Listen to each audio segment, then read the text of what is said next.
وما تركزيش قوي قوي قوي قوي مع الميزان.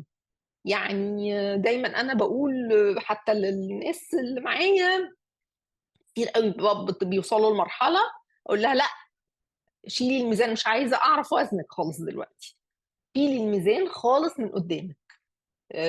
مش يعني اللي هو بقى اوزن نفسي بقى كل ساعتين والصبح وبالليل وكل يوم، لا زدت 200 جرام، لا زدت 100 جرام، لا لا، دي برضو بتعمل ضغط نفسي. واحنا الهدف الاساسي بتاعنا ان احنا نقلل من الضغط النفسي، فبنتجنب اي حاجه تعمل لنا ضغط نفسي.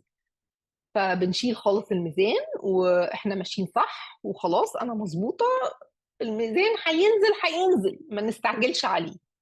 هينزل الاسبوع ده، الاسبوع الجاي، الاسبوع اللي بعده، الشهر الجاي، ما مش مشكله.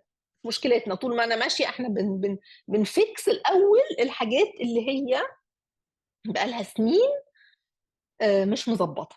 فالاول بنظبطها، وبعد كده الوزن بيجي بينزل طبيعي بصوره طبيعيه، وممكن فجاه تلاقوا بينزل بقى بيجري. فما فيش داعي لضغط الميزان ده خالص، تشيلوه من قدامكم ونخلينا ريلاكس.